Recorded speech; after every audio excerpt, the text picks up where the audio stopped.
Hello out there, softball fans. You're listening to NCAA regional softball live from Ann Arbor, Michigan. We had an elimination game on our hands this afternoon. The Fighting Irish of Notre Dame are playing with the Crusaders of Valparaiso. The loser of this game goes home. The winner moves on to play Miami of Ohio later on this evening for a chance at a spot in the regional final championship game against Michigan tomorrow afternoon. I'm Eli Sherman alongside Dalton Pataki. Dalton, we saw these two teams yesterday. Valparaiso lost a tough one against Michigan in the 8-0 run rule mercy. Notre Dame, arguably a tougher one, dropping the game to Miami of Ohio, allowing a run in the top of the seventh inning to fall 3-2. What are the keys to this game for these two teams? Yeah, in that Notre Dame game, it was really a questionable call to end the game. A lot of people thought a runner at first was safe, and that would have allowed a Notre Dame runner to tie it up. But the call wasn't there nonetheless, and I expect this game.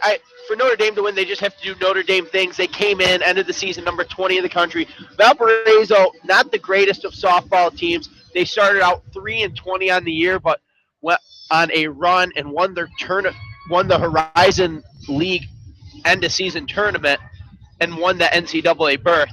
So it would be another upset if Valparaiso won again. But if Valpo can just play softball that they're used to, ERA under 2 throughout the tournament, if they can keep that here, expect a Notre Dame and Valparaiso closely contested match. Yeah, Valparaiso, certainly not a team that you'd expect to be in the NCAA tournament. 18-32 on the season. Notre Dame, on the other hand, just 12 losses following yesterday's defeat to Miami. 41-12 on the season for the Fighting Irish. Starting lineups for these two teams today, we'll start with Notre Dame, as they are the designated away team. Leading off and playing center field, number 21, Carly Wester. Batting second, the left fielder, Allie Wester. Shortstop batting third, Morgan Reed. First baseman, batting fourth.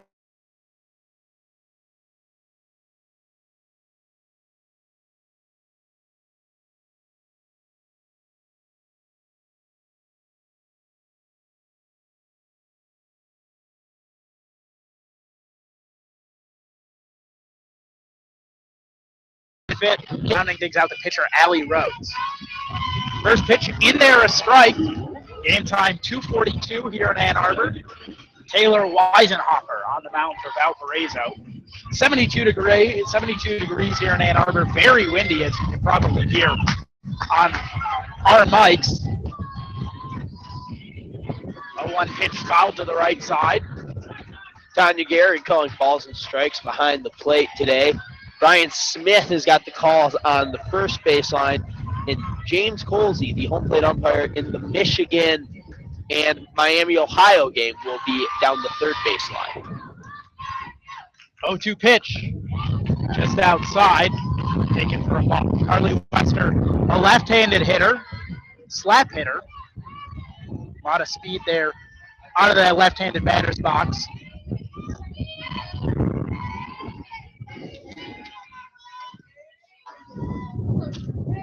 Weisenhofer's delivery, down low, ball 2.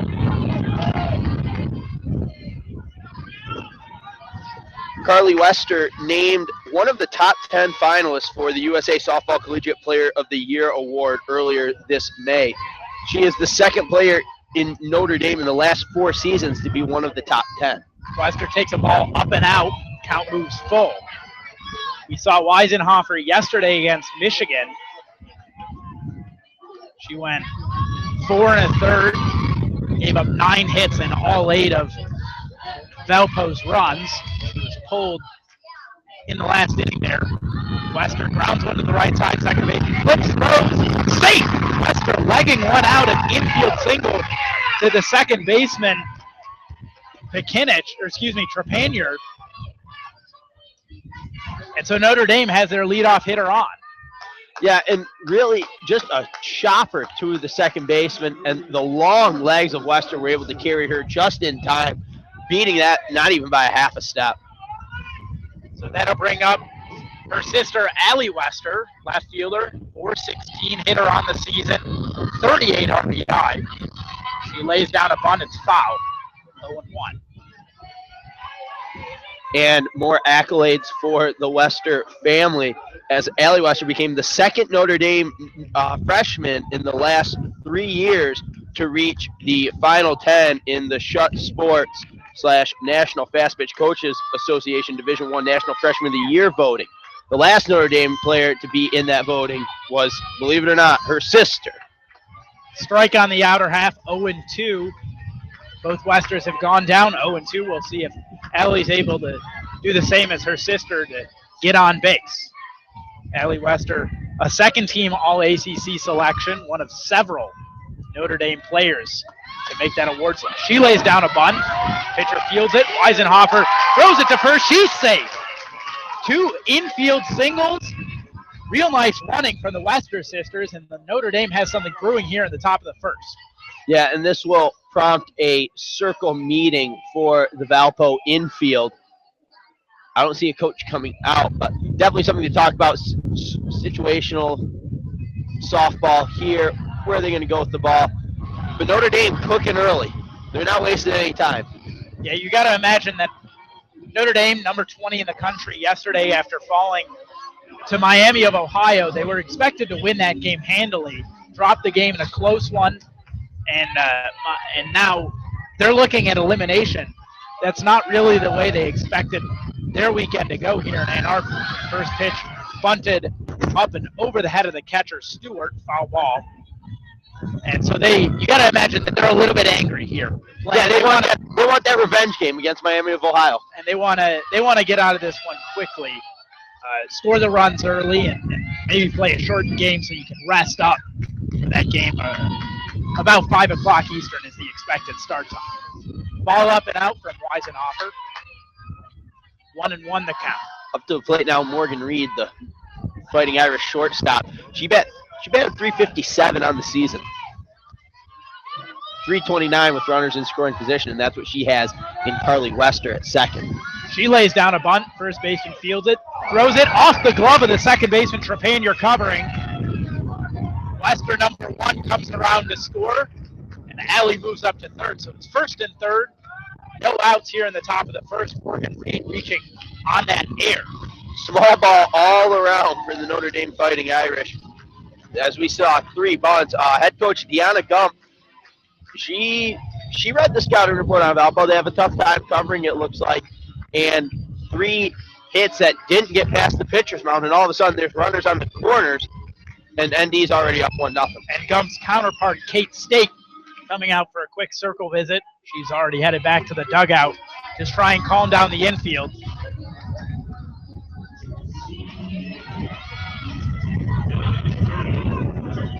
That'll bring up Arzamendi. Arzamendi, senior, co-captain for this team. She's the first 3-time All-ACC player in Notre Dame history. Her 3rd year. She takes a quick swing off the glove of the first baseman Boyle into right field, on with a single. Air-filled first inning for the Valpo defense. Not what you want to see if you're a Valpo fan. Reed went first to third, and the younger Wester, Allie, came in to score, so Notre Dame now leads 2-0 here in the top of the first. Brings up Caitlin Brooks. First pitch down low. Going on the pitch is Arzamendi. She's into second safely with a steal. And it looks like the scorekeepers here at Alumni Field in Ann Arbor ruled that last one a hit. I'd say that's the right call. It was off the glove. Yeah. Not necessarily catchable. Line drive hit from Arzamendi. Ball up high, 2-0 to Brooks. Brooks, a .338 hitter on the season, 11 long balls. She is the designated player today, hitting in spot for the pitcher, Rhodes. Weisenhofer delivers, fouled back into the screen. Nice catch by Stewart off the screen, but That won't count. 2-1. Wind blowing straight in from center field as of right now. Don't know if we'll be seeing too many long balls. The 2-1. Catches the outside corner. Nice frame by the catcher. 2-2. Weisenhofer has gone to that rosin bag several times early on here in the first inning. A little bit of dry hand trying to get a little bit better grip on it. Here's a line drive. She put a charge on that one. High off the wall in left center field. Coming around to score is Arzamendi. Into second with a double is Caitlin Brooks. Notre Dame 4-0 lead here in the top of the first. We mentioned they'd be playing with a little bit of fire under their butts. We see it here. Getting right on top of Valparaiso. No outs here in the top of the first. And that was as close as you're going to see as a home run. Caitlin Brooks trying to defy me, as I mentioned just moments before that hit. That's how you're going to get one out of here, a line drive. But that hit about as high atop the outfield wall as you're going to see without it going over. And now heading down to the bullpen in left field, it appears a Valparaiso pitcher and catcher, perhaps to give Weisenhofer some relief. Kimmy Sullivan takes a ball on the outer half. Sullivan, a .343 hitter.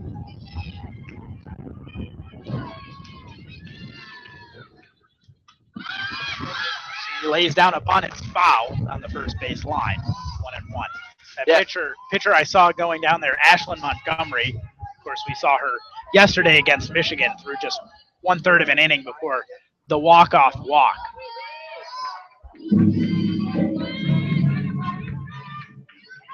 Sullivan steps back in. 1-1 pitch. Swinging a foul at the plate. 1-2. And when you're in a situation like this, you know, if you're Weisenhofer, you're reeling. What do you got to do to kind of regain your composure and find a way to get an out and then build on that? Because it all starts with one, right? Yeah, the first one's always the hardest one to get, that old adage in the baseball, softball world. Fly ball to right field. Thought about tagging was Brooks. She returns to second base. One away here in the first. So there you have it. There's the first out. Yeah, there's the first out, and it gets a lot easier now because down 4-0, those first few runs, it is stressful. But now that you're down 4-0, you have to go out there thinking you have only to gain from here on out. Attack each hitter aggressively. Try to let your fielders get in on the action, even though early on they had some struggles covering the short ball. But you got to trust your fielders, pitch to contact, and just see if you can get some easy fly balls or grounders. That brings up Casey Africano, senior catcher for Notre Dame. Takes a first pitch ball. 1-0. That's lifted to left field. Going back towards the track is Callahan.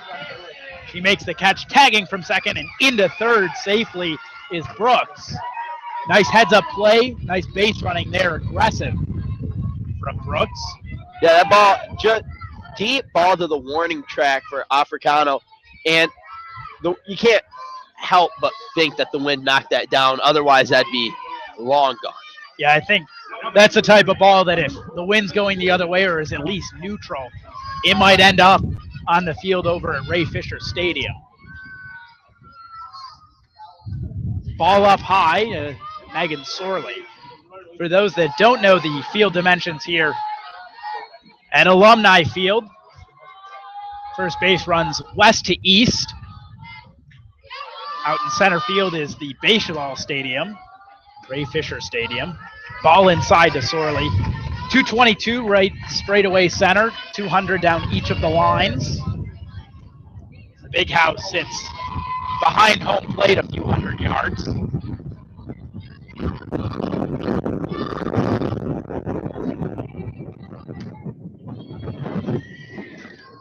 Ball to Megan Sorley. It's 3-0 now.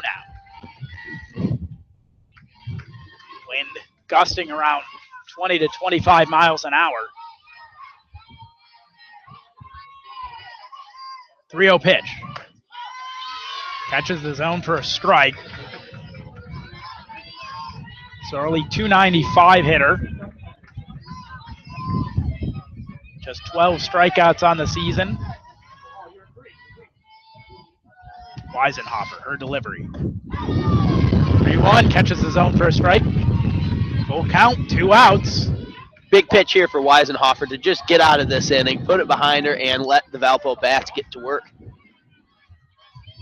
Sorley, on the other hand, trying to keep this inning alive, keep the good stuff going. She waves and misses. That drop ball there got her.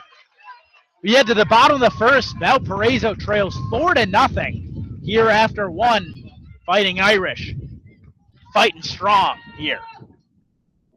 Yeah, and really, Notre Dame, like I said, they came in number 20 in the nation, really got upset by Miami, Ohio Redhawks.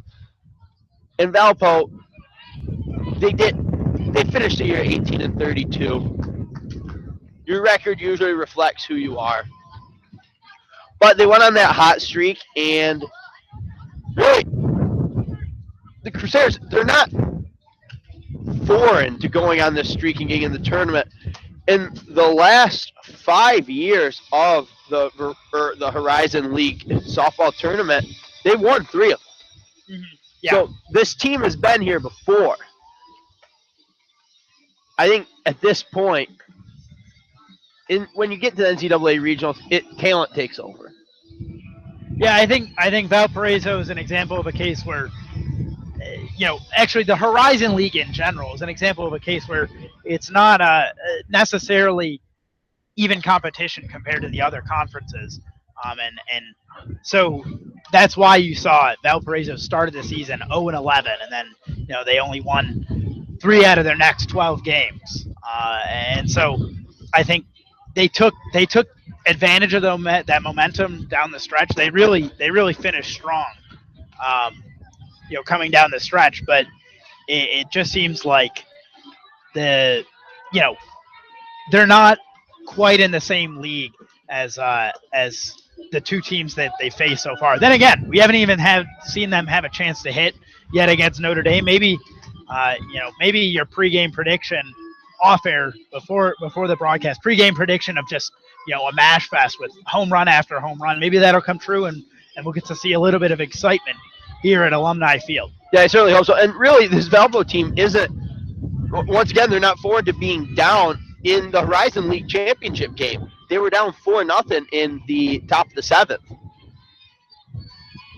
And they scratched across enough runs to put it into the 8th, and then took the lead for good there. Yeah, it's been a Cinderella story these past couple of weeks for the Crusaders. Their lineup, batting first, Carly Trepanier. She grounds the first one to the shortstop. Morgan Reed throws her out. Close play at first. Good attempt by Trepanier. A couple of fans over on Valparaiso's side of the field giving their umps their disdain. And that call looked like a good call. Yeah, close call, but the right call. And really, on that chopper, Reed had a tough time corralling it in at shortstop. It looked like it got in on her. And she didn't really even get it in the mitt. She almost trapped it between her arm and her body. But got it out quick enough to get the speedy, Trapanier. Sorry. Taylor Lawson, 2-hitter, fouls the first one right at the plate. It basically stopped in the batter's box before Casey Africana, the catcher, was able to pick it up. Umpire called it foul. Continuing with the lineups, 2-hitter Taylor Lawson, she's at the plate now. 3-hitter catcher Sam Stewart. The 4-hitter, the right fielder Caitlin Ranieri. Lawson takes a strike on the outer half, 0-2. Taylor Nadler, the designated player and hitting 5th. Georgie Calombaris, the third baseman, batting 6th. Stephanie Moreno, the shortstop, batting 7th. Bretta Boyle, playing first base, batting 8th. And Laney Callahan, playing left field and batting 9th. And, of course, the pitcher, Taylor Weisenhofer. In the circle for the Fighting Irish, Allie Rose came in today with a 3.16 ERA and a 1.31 WHIP. Definitely nothing to laugh at, as those are dominating numbers. Throws the ball way up high to Lawson, evens the count up at 2-2. I think that one just slipped out of her hand a little bit. Rhodes a lefty. Her delivery. Check swing, foul ball on the left-hand side. Lawson, 275 hitter on the season. Just 4 extra base hits. 3 doubles and a triple.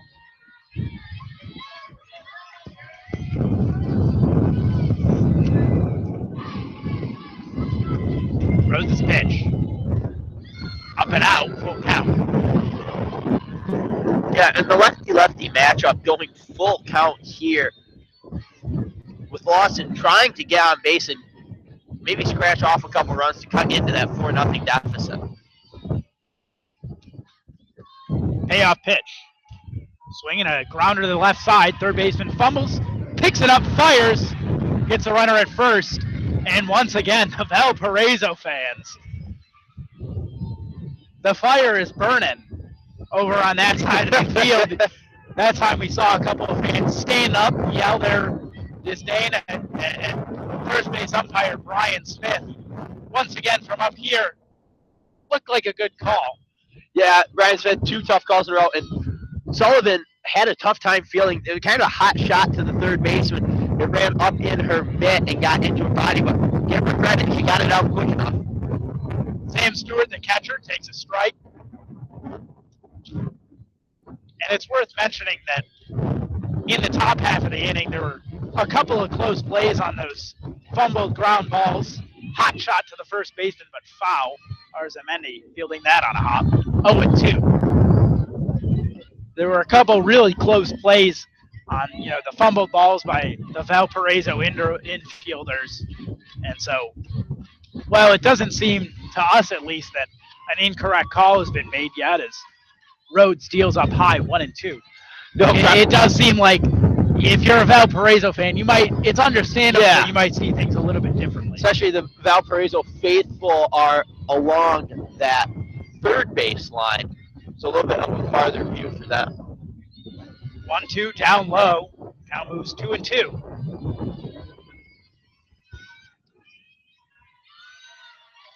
Two and 2 with 2 outs.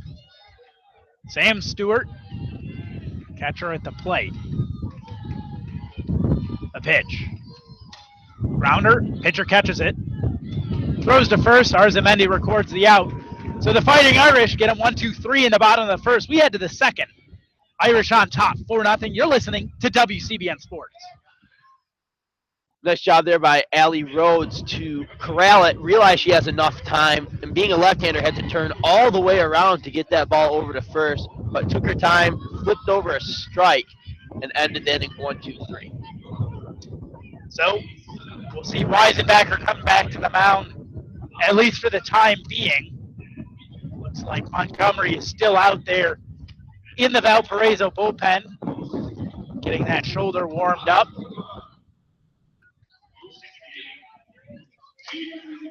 They're doing softball bingo here this afternoon. Every time when they did it the other day over at Michigan baseball, it was every time a Michigan hitter got to the plate. I think today they're doing both teams. Every time, for every hitter that gets to the plate, they're calling a number. So after that inning, they called about 10 different numbers. So somebody could be winning that bingo game pretty quickly here and winning at Alumni Field. That ever coveted NCAA softball regionals T-shirt. It's a big one. Really nice white tee, something you can wear to the gym. Really? Not necessarily something that you wear, in front of people that you care what they think of your appearance. But and really though, it's not something you can go out and buy either. The NCAA regional softball shirt is for winners. Sure. Fair enough. Winners of bingo. Winners of bingo. Winners of life. Because if you can win in bingo, I'm thoroughly convinced you can win in anything. Well, if you got luck on your side enough to win bingo, you might as well just play the lottery. Buying lottery tickets all over the place. So Carly Pekinich, the 9-hitter, second baseman, leading off for Notre Dame, and then it'll be the top of the order. So they nearly batted around there in the 4-run first. Pekinich batting .278 for the 9-hitter. Definitely shows how good of a hitting team this Notre Dame Fighting Irish squad is. They finished 5th in the NCAA in overall offensive categories. That includes the runs scored and team batting average. She bunts one to the third baseman, fielded, thrown off the glove and into right field down the foul line. Pekinich moves up to second. Now she's going to third. Heads up play by Pekinich. Advancing to second on the air. The throwing air by Columbaris. Perhaps, arguably, that's more on the second baseman, first baseman interaction where Trepanier and Boyle didn't seem to know who was the one that had to cover the plate. Yeah, and it looked like Boyle almost shielded Trepanier from that throw from the third baseman. And Raniere really was just expecting her teammates to make the play, didn't drift over into that help side defense. And that allowed Pekinich, like you said, heads up running. She almost came to a complete stop at second, then took a peek at her third base coach and head coach, Coach Gump, then realized I had a chance at 3 here. And it would have had been a perfect throw to get her at third. And now we see a change for the Crusaders of Valparaiso, but it's not the pitcher that's gotten changed. It's the first baseman. Boyle's day is done. Slotting in for her now. Number two, Jasmine Ramirez, sophomore out of Litchfield Park, Arizona. First pitch to Wester. Ball, second one up high, a ball as well. 2-0 to Carly Wester. And now with a runner on third, no outs, it's a nightmare. It's deja vu from that first inning. The Wester girls are, 1-2 punch that's really going to be a tough out here. Yeah, you don't want to deal with these sisters with runners on the base pass at all. They're quick. Too good. We saw both Wester sisters leg out infield singles in the top of the first inning. Wester hitting .441 on the season. She lays down a bunt, just foul. Hit the wrong piece of dirt and ended up sitting just to the foul side of that third baseline in the right-handed batter's box. And while she's batting .441 on the season, with the runners on, she's batting .400. And then with runners in scoring position, .394. So she can get it done when there's a little bit on the line. Interesting approach there. Having the green light to bunt on 3-0. See what's up here on 3-1. She takes a ball up high. So Wester on base for the second time in as many innings. And now Notre Dame has first and third, no outs. We're in the top of the second. Allie Wester at the plate. Weisenhofer having a conversation with her head coach, Kate Spake, from the dugout. Ball up high, runner going. They cut the throw off, and Wester's in safe. Second and third, 1-0. And that just conceding the base to Carly Wester does not do Weisenhofer any favors. Yeah, now there's 2 ducks on the pond. All Allie Wester has to do is get one out there. She lays down a bunt. Third baseman fields it. They finally get an out on an infield play to the the second baseman covering Trepanier. So 1 away. Nice play by Columbaris. And you can't blame Notre Dame for going back to the small ball. It's worked thus far. Morgan Reed steps in. She lifts one towards center field. Coming over the center fielder, Lawson. She's under it, makes a catch. Tagging from third. They cut off the throw, and they got the out at third. Gump is upset at third base umpire James Colsey. Home plate umpire Tanya Gehrig is going to have to step in. really picture-perfect execution from Valparaiso. The relay into the pitcher and quickly over to third to get Wester. So Wester from second, Pekinich from third. Pekinich scored. The run did score. So it's now 5-0 Notre Dame. But Gumpf, she is lucky to still be in this game. She had a quick trigger on that shouting at the third base umpire. Yeah, I wouldn't have been surprised at all if James Colsey said, "I've seen enough of you today."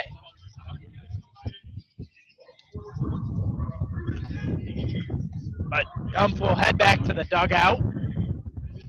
Notre Dame now leading 5-0. Little info about Coach Gumpf. She has been here at Notre Dame 15 seasons, has made the tournament every single time. Only 2 times before in Notre Dame's program history did they make the tournament. So I think Coach Gumpf has found a home here. Yeah, I'd say so. She's certainly building or has built her dynasty, and she's at the helm and will not be unseated until she's ready to do so. Another interesting thing, both Gumpf and her predecessors, in the 28 seasons that Notre Dame has been in existence, their softball program has been in existence, they have not posted a losing season. That's absolutely one of the most impressive things I've heard.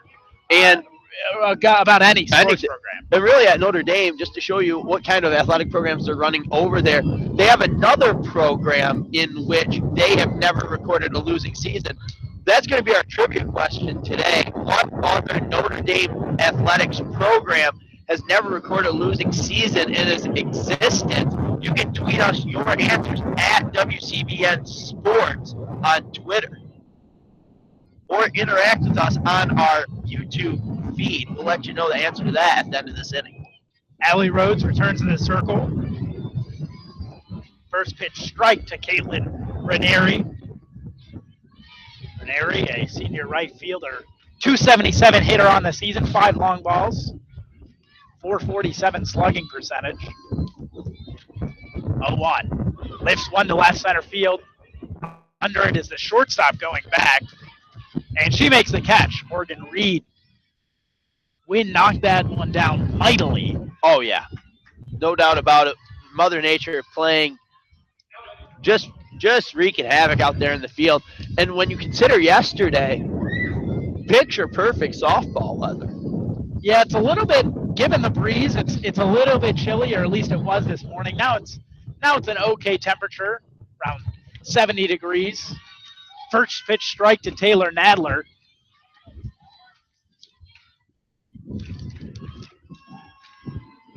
One out here, bottom second. Notre Dame leads 2-0. Excuse me, 5-0. Looking at the outs when I said that. Nadler lifts one to left field. Easy catch for Allie Wester. 2 away. And once again, you see that when Allie Wester takes 3 to 4 steps back as if she was tracking, and then instantly has to stop and run 6 or 7 steps forward. But you'd have to think with a 5-run lead, this by all means benefits Notre Dame. They can just play defense now, try and score a couple runs, maybe get a run rule victory. Save Rhodes' pitching for the game right afterwards, which we will be bringing you coverage of. The winner of this game will go on to play Miami of Ohio in another elimination game. It's always tough when you lose that first one in a double elimination tournament. Rhodes deals a strike. Georgie Calambaris, I've said it about 6 different times now, and I've resigned to the fact that I'm probably not going to say it right once all day. Apologies to the Valpo fans and her family. Grounder to the pitcher, Rhodes flips to first. They got the out. We're through 2. 6 hitters, 6 outs for Allie Rhodes, the sensational pitcher, dominating in the circle for Notre Dame. We head to the third. Notre Dame leads 5-0. here in this elimination game in Ann Arbor. You're listening to WCBN Sports. Notre Dame just doing what they've been doing all season, fielding quite well. And Notre Dame's not a stranger to this alumni field, as this is the 11th time that Notre Dame has traveled to Michigan during the NCAA championship play.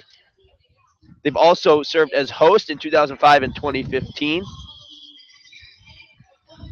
But Notre Dame has come to Ann Arbor for regional action in 95, 96, 99, millennial year 2000, 2003, 4, 8, 9, 10, 11, and this year 16.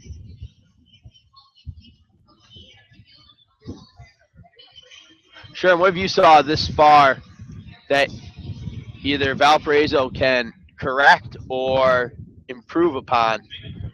Well, I think it's infield play. That's it's an easy answer. I think maybe it was just kind of a bad day for Boyle, the first baseman, and now they've brought in a replacement for her, and maybe that'll make the difference. But really, that's what did them in that first inning. A couple of errors, a couple of not errors, but infield singles that definitely could have been outs at first base, and it resulted in runner after runner after runner, and then that nice 2 RBI double to left center field. And really certainly help matters for Notre Dame. And the errors are really uncharacteristic for Valparaiso. They only committed 2 errors all season, posting a .981 fielding percentage. 2 errors in an entire year is pretty darn impressive. Normally, that's a good number for a player. That's a good number for a team. That's for a team. Ball up high to Michaela Arzamendi. Arzamendi had an RBI single in that first inning. Fouls one off towards her own dugout on the first base side. 1-1.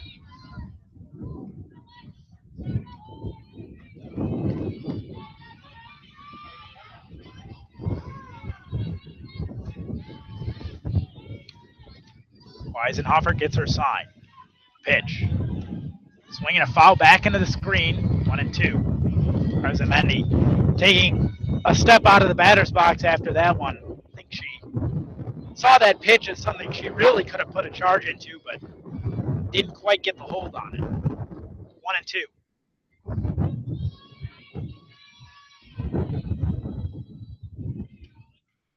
Ball outside, 2-2. And a tough thing for Weisenhofer is she's not a power pitcher. She's a pitcher that works on getting outs, and that's what did it in. And she's not a Megan Betza type or a Haley Wagner type that really goes to deceive hitters and work around the zone. But she'll go right after you.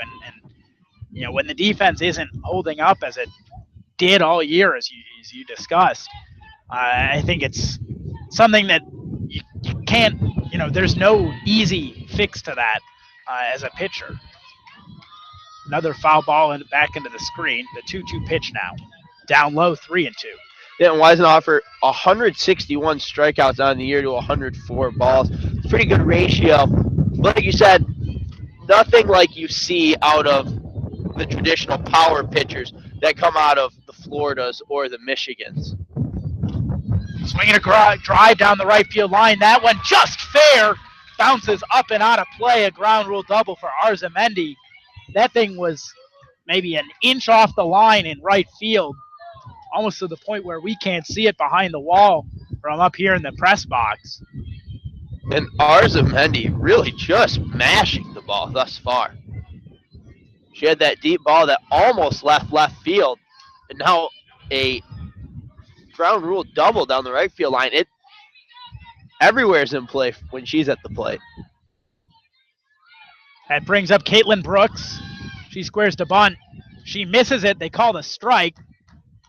It does the job as Arzamendi moves up to third. Now she has a chance to swing with the green light. No outs here, top 3. And now Valparaiso questioning if it was a foul ball or not.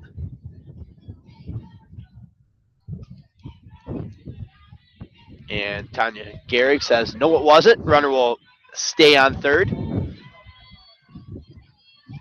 No outs for the Notre Dame Fighting Irish. Weisenhofer's pitch. Check swing, ball up high, 1-1. Brooks had the double, 2 RBIs in the first.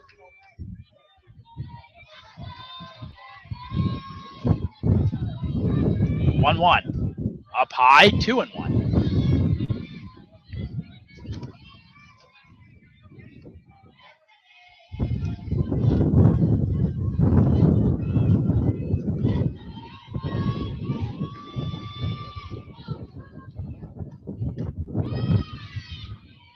Another ball, 3-1. That one close, and Valpo wanted the call. Yeah, and you check over to their fan section. A lot of arms being thrown up in the air. They're just frustrated thus far with the umpiring here. 3-1 pitch. Popped up on the right side. Going back to second baseman. Coming in to make the catch, fumbling it, but finally securing it, the right fielder, Ranieri. Tagging and scoring Arzamendi, so now 6-0 Notre Dame. And if I were Valpo, I would question that. I would question that tag up because she bobbled it on the catch, and it looked like Arzamendi left before the catch was secured. So I would maybe throw it over to third just to appeal.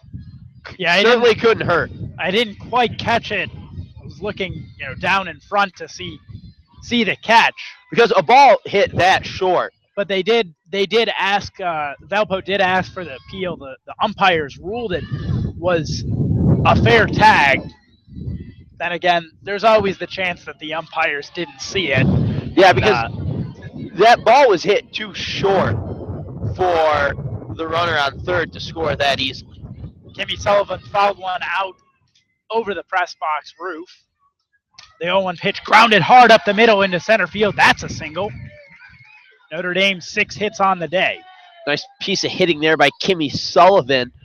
Ball came inside, got her hands around it, and ripped it right back where it came from. And going back real quick to the discussion of, as we get a circle visit from the pitching coach here of Valparaiso, going back to the discussion of the appeal play for the umpire, the way that you're taught it in kind of umpire training, umpire schools is, well, first of all, see the tag. You need to see it. But if you don't see it, then the rule of thumb for calling it is if you didn't see it, then it didn't happen. So if you didn't see her leave early, you can't call her out.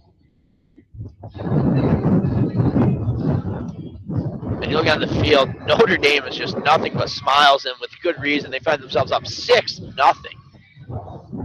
with one out here still in the top of the third. Casey Africano, catcher for Notre Dame, stands at the plate. Miami, Ohio, their team filing in near left field. Their game will start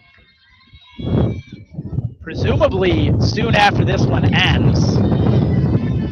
It was pegged for a 5 o'clock start. If this one ends early, we might see that game start early as well. First pitch strike to Africano.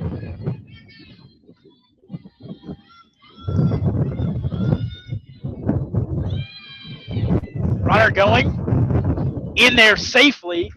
Sullivan, nice slide, a little discombobulated as she got in there. She hit it, like you said, awkward and kind of fell to the side, but kept the foot on.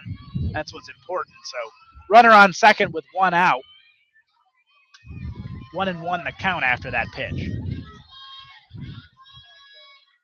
Weisenhofer delivers. Swinging a foul back into the screen. Africano flew out to the left fielder in the first.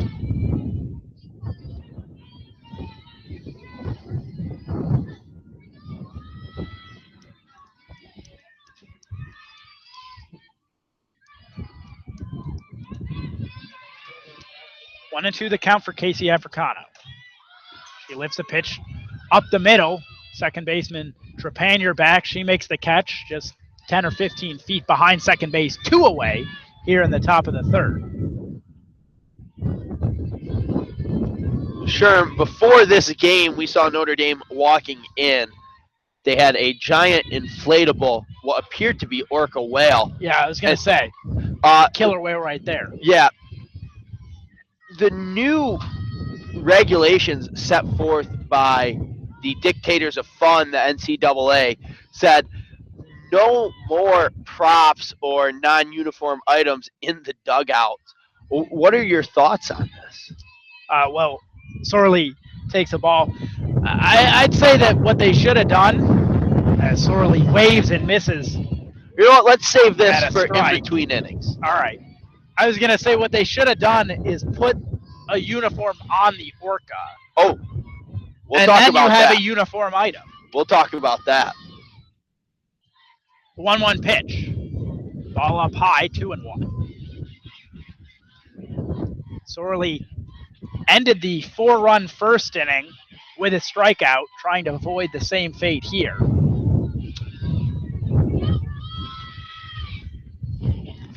The pitch, down low, 3-1. Hikinich stands on deck. She scored on a sac fly in the second inning. 3-1 pitch. Up high, ball 4. Just not getting easier for the Valpo Crusaders. Notre Dame just keeps getting girls on base.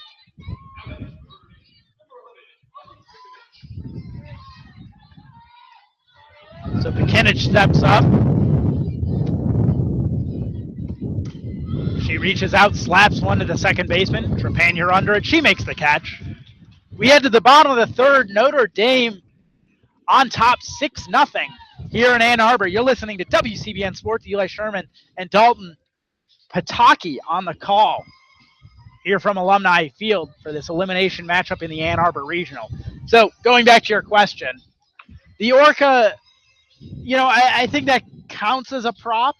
I can only assume that they don't have that in the bullpen, or rather in the dugout right now. I'd be curious where it is. That's a security concern for that poor orca whale. Some mischievous Michigan fan might get a hold of it. Might do something to it, and that's something you put up on your wall. I stole this inflatable orca from the Notre Dame softball team. That said, I think the uniform on the orca thing that's got to be legit. Yeah, the NCAA, they can't be that much of I think they are. I don't want to ascribe a joke to it about a serious topic. I was going to use a historical reference of mid 1940s, late 1930s regime. I think they are dictator-like. The NCAA is dictator-like. They how much food athletes can have. They regulate how much money they can have. They regulate what they can wear. They regulate the toys they can play with in game. It's and I really think that hurt softball, because that was one of the fun things watching the dugout. Because what's going on in these dugouts is much more than what you'll hear chants at your local ball field. These are fun. They're coordinated. They get the crowd into it, and to see the NCAA take something out of the game that was so much fun for the fans and the players, it's really disheartening. Absolutely, I agree. I think it's there's also, let's look at it from another perspective. There's really no reason for them to do it. It's not distracting anybody. It's not harming anybody, and every team it's really them just exerting their power over the schools. Moreno lays down a bunt. The catcher fields it, throws to first. They got the out. What a play by Africano, the catcher, coming out in front of the plate, picking up that ball and firing to Hikinich. 7 up, 7 down so far in this game for Allie Rhodes. That one might have been safe, Sherm. I think that was the right call. Really? Of all the complaints the Valpo fans have had, that's probably the closest, but that's also the one that I've been most sure of. Really? First pitch strike to Brennan Boya. Yes, I stand by that. I think the throw beat that out. And even so, you got to give it to the catcher. Africano made a spectacular play. That's one of the hardest plays a catcher ever has to make. Line drive to center field, tracking back Wester. Carly Wester, that is. She makes the catch. 2 away here in the third. I thought that was a tie, honestly, at first. There are no ties. That's what the rule says. It's a common misconception. No. It's a common misconception that tie goes to the runner, but the rule books, all the rule books, baseball, softball, major league, it's one of those college, high school, the rule book says the runner must beat the ball, and if the runner does not beat the ball, the runner is out. Ball to Laney Callahan. 2 away here in the third. Valparaiso feels that they're getting the short end of the stick officiating-wise. Ball outside. The fans, they, as we mentioned, were letting the umps hear it early on in this game, but after that play, we saw Boyle throw up her hands in frustration. Ground to the left side. Shortstop, Reed Fields, fires to first. 9 up, 9 down for Allie Rhodes. We head to the top of the fourth. Notre Dame leads 6-0. They have not allowed a base runner. No, they haven't. Allie Rhodes is really showing how it's done, and not doing it with the strikeouts. No, that she's trusting her defense. She's proving this is a team game for Notre Dame. They're gonna assert their dominance over Valparaiso, and they're gonna do it at will. As we look over down the left field line, we see the Miami softball players getting ready to play the winner of this game. As of now, it looks like Notre Dame. And we had an interesting talk with some of the Miami players before the game, and we will indulge into that pregame conversation we had with them before and during their game, which will follow right after this one. We will also be covering that. Lots of good stuff in that interview. I'm kind of excited to share. It was a fun interview. Yeah, it really was. It's actually the first time I've ever done one of those. Really? I've been at press conferences, asked questions. Jim Harbaugh. I've asked Jim Harbaugh questions at Look at you. Conferences, but it's never the same thing as sitting down. You got that one-on-one with a college athlete and say, somebody we have friends that we've met from this team or that team or that I know from high school that went on to play college sports. That's a different thing. This is strangers. It's strangers, and it's I'm in the media. They're the athletes, and it was just a cool experience getting to sit down and talk with those two, Taylor Shuey and Amber Loachman, the two star players for the Miami Redhawks. Top of the order, due up for Notre Dame here in the fourth. Wester, and Reed. Taylor Weisenhofer still in the circle. Hasn't had a lot of success, but you could really argue that it's not much her doing. 2 errors on the day for Valparaiso and a couple of infield blunders. Quick line drive into right center field. That one's going to go all the way to the wall, rounding first, heading to second with a stand-up double. Harley Wester on with her second hit of the day. Third time on base in as many plate appearances. Had the walk in the second. Carly Wester not playing around. She is just getting after Weisenhofer today. And that brings up little sister Allie.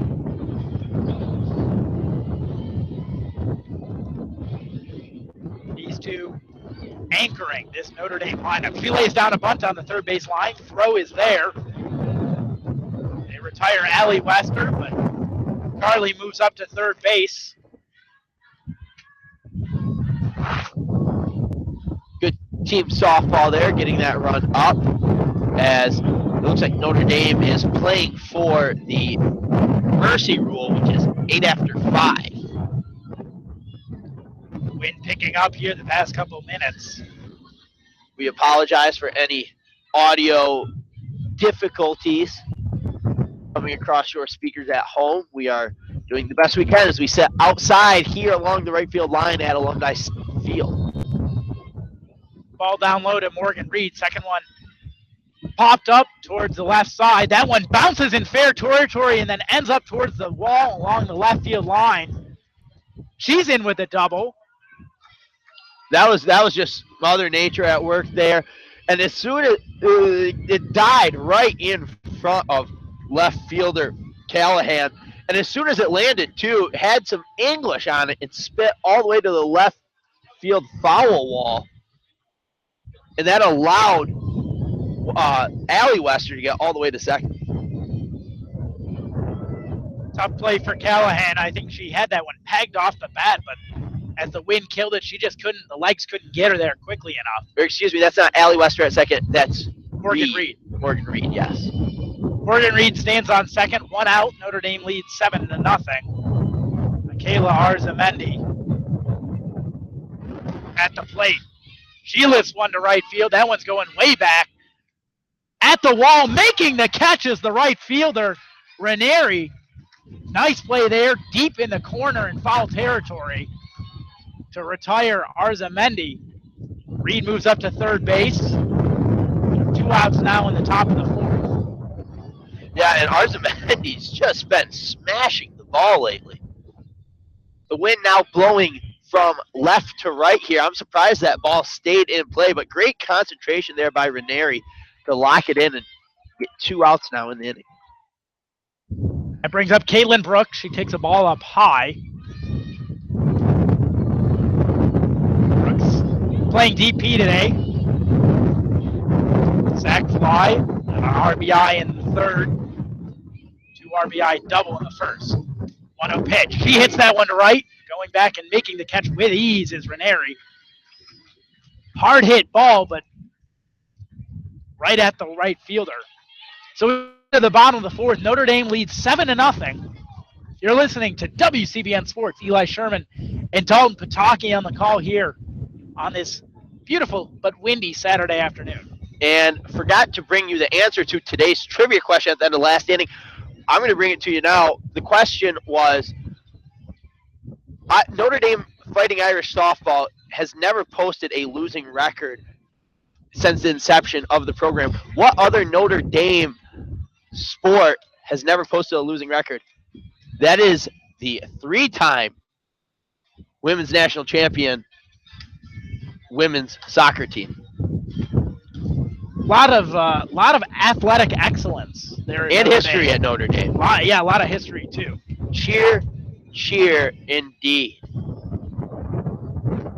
WCBN, of course, made the trip down to Notre Dame for that 31-0 trouncing of the Michigan football team last September. That was a disappointing game, I would say. 2 September ago. From a Michigan. Right? Yeah, 2 Septembers yes. ago. September of 2015. 2014. 2014, yes. I can't do math. Disappointing from a Michigan fan's perspective, but it was a fun trip. Nice road trip down to South Bend. Pretty campus, at least there around the football stadium. We didn't get to see too much of campus outside of that, but it was a nice experience for a couple of college broadcasters to get to see the road stadium. Allie Rhodes returns to the circle. Thus far, Notre Dame has not allowed a base runner.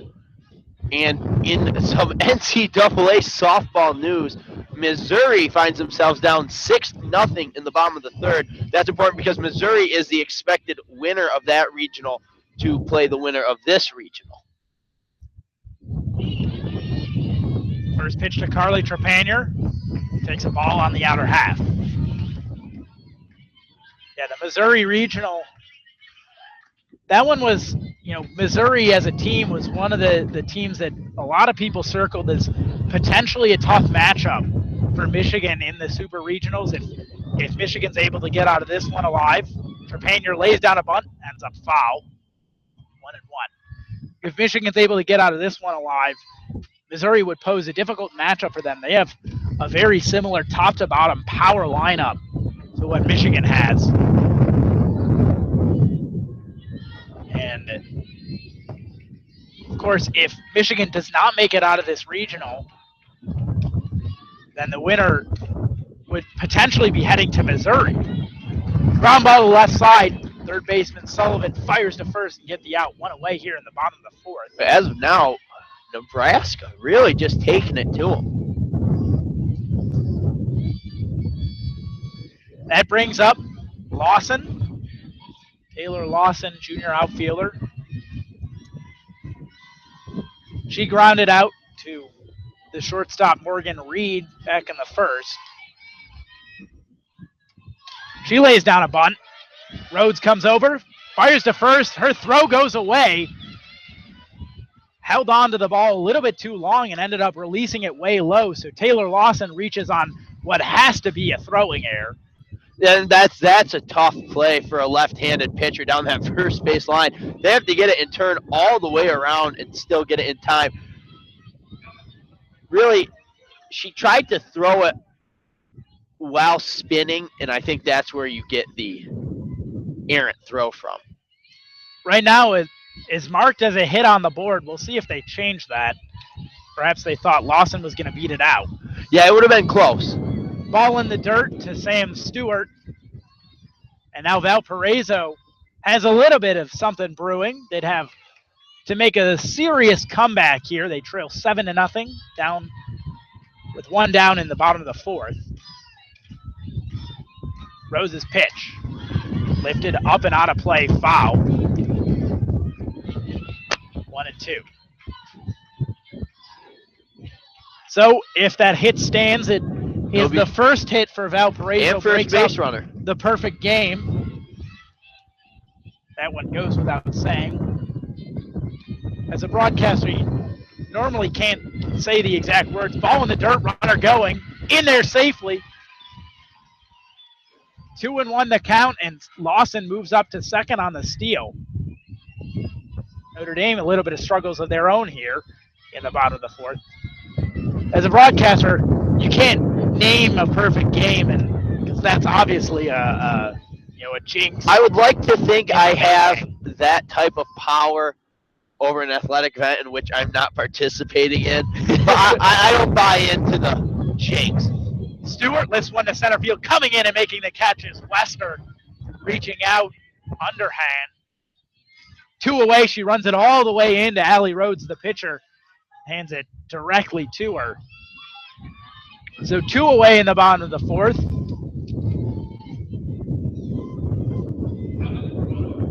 Don't bring up Caitlin Ranieri, who had a couple nice plays over in right field this last defensive half inning for them. But today, she is 0 for 1 with a pop-out to the third baseman. Shortstop. Ranieri takes a ball on the outer half.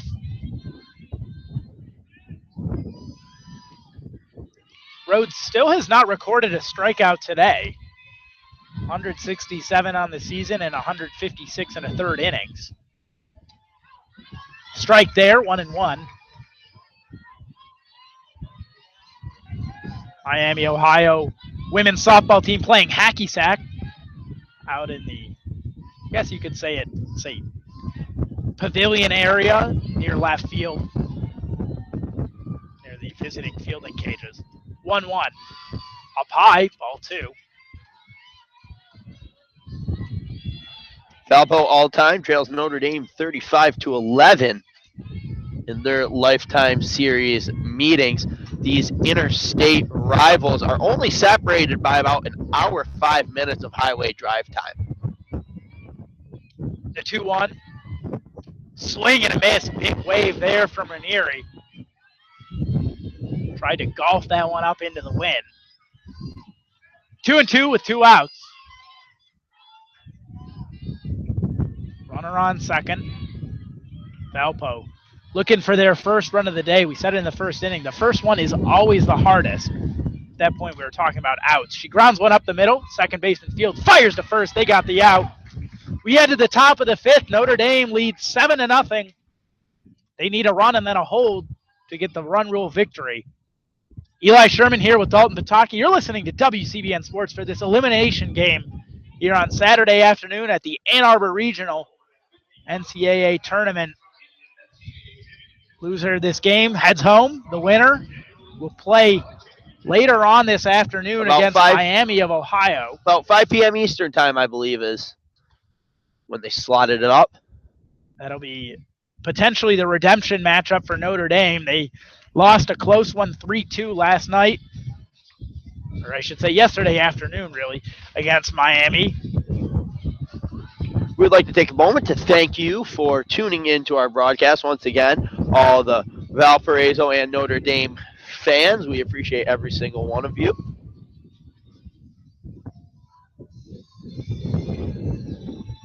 If you like what we do here at WCBN Sports, you can follow us on Twitter at WCBN Sports or like our Facebook page at WCBN. We do a couple of podcasts also. You can like those on iTunes. You can subscribe, listen on SoundCloud. We got the Leo Blavin Show and Riding the Pine with Dalton Pataki and the Bench Warmers.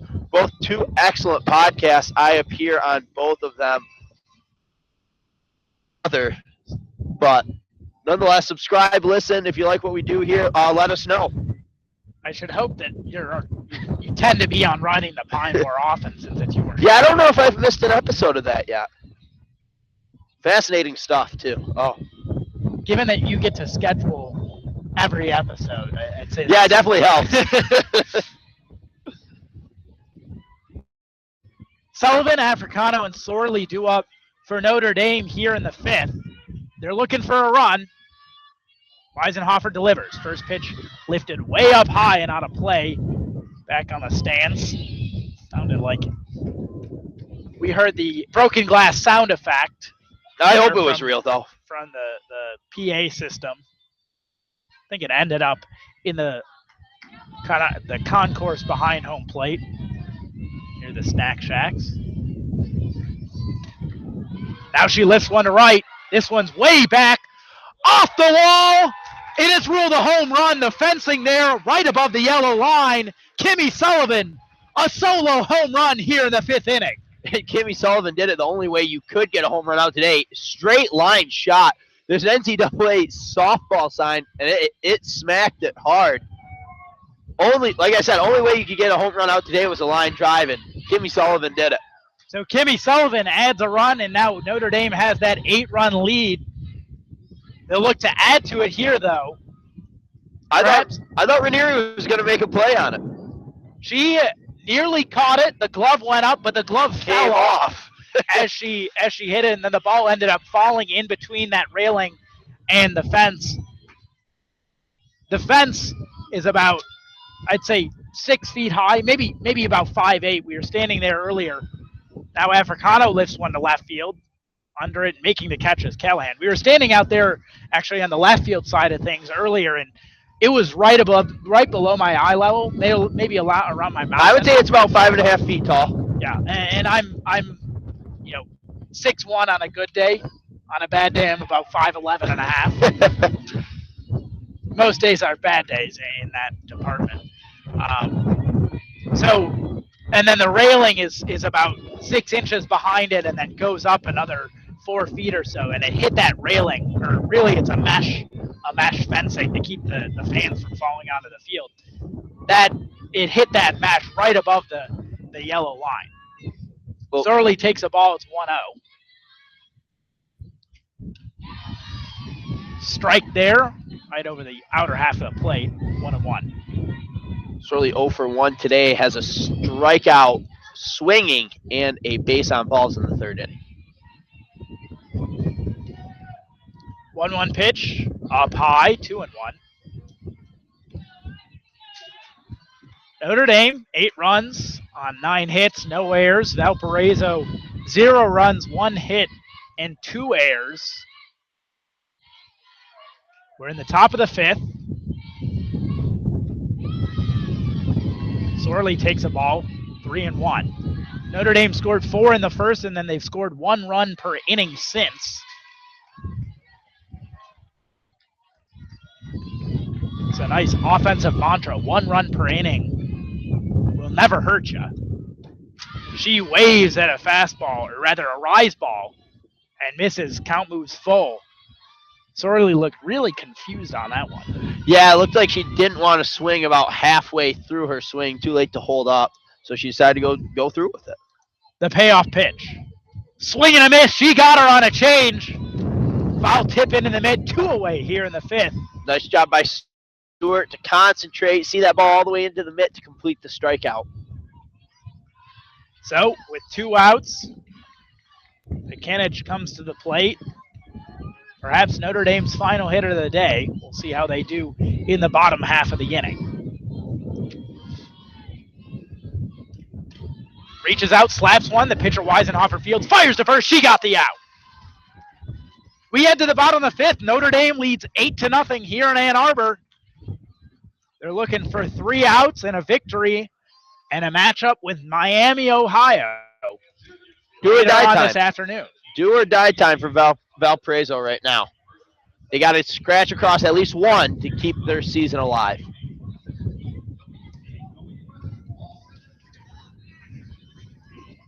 You know, we had this discussion on a daily sports report, which you can listen to now Mondays and Thursdays, 5:30 to 6:30. We had a few weeks ago. We talked about the state of professional softball as it's starting to expand, and the first $1 million contract was awarded. Michigan's own Sierra Romero got selected number 2 overall in the draft. And I really think that professional softball is something that can catch on in the mainstream because we made comparisons to the WNBA, but as compared to the WNBA, softball is different enough from baseball. But the only problem I can see with professional softball is getting out of the shadow of college softball. Yeah, I think college softball is, not necessarily during the regular season, but during this playoff time, it's dominating. ESPN right now, that this is what they're showing. I guarantee you, from about noon until 10 p.m. tonight, maybe even later for those West Coast games, they're going to be having softball, ESPN, ESPN2, ESPNU, and those, granted, we sometimes think of ESPN as, a competitor sometimes because they take away our listenership as a small town college radio station. But, ESPN is kind of the standard bearer for sports coverage. And if they're showing it throughout the weekend, this weekend, next weekend, then all during the Women's College World Series in a couple weeks, that really is it's validating. What people watch. And I think it's, you talk about market share, it's going to be hard in the next decade or two for the National Women's Fast Pitch League to take away some of that pie, giant pie chart. And if you take, of all the softball coverage right now, it's basically college 100%. There's, maybe that one weekend around 4th of July where they have the slow men's pitch games, softball. The men's just, mashing home runs after home run. Here's a foul ball up near us, about 2 rows in front. That was close. Mackenzie Bukout, pinch hitter, trying to get us a souvenir, just out of our reach. 0-2 the count for her. But I think if professional women's softball is gonna, find a way to take off, they're gonna have to find a good strategy to cut into the women's game, and it might have to do with taking away some of those top-notch players. In college baseball, you'll see a junior choose to go to professional baseball. Not that people necessarily watch professional baseball, but Sierra Romero is the type of player that if she gets drafted earlier on, she goes to play professional softball. Maybe that's a signal that it's something worth. Well, and really, with the exposed coverage of women's college softball, like you were talking about, I think women's professional softball has fouls one off. The 2-2 pitch back into the net. Still 2-2. It really has a chance to take off because the best players coming out of high school go into the farm systems. So you're not getting the best product. In college softball, you are getting the best product. Then that best product moves on to the next level. So I really think, like you say, the Sierra Romeros of the world, the players from Florida, they build such a big fan base and following that I think softball in the summertime, especially when its only athletic competition is baseball, will have a real opportunity to take off. 2-2 strike three called. Valparaiso's fans, again, not happy with the umpiring here, but it's not like we can do much to agree or disagree with them. We're sitting down the first base line over here. No, and I do think that box. I do think that of all the calls today, especially at first, I personally feel only one was missed. You feel none were. So one away, line drive to right field, caught by Sorley. 2 away here for Notre Dame. They're 1 out away from advancing to their second elimination game of the day, a date with Miami, Ohio. Sorley in right field made it look easy, but don't let her fool you. As a left-hander, trying to run and get a ball down that right field line, you have to reach across your body to get it. So pretty athletic play there by Sorley. That brings up Moreno. Stephanie Moreno lifts the first pitch to the left side, shortstop. Reed under it. She makes the catch, and Notre Dame will win on a run rule victory. Notre Dame facing off with Miami, Ohio, and what we can only assume will be about a half-hour break.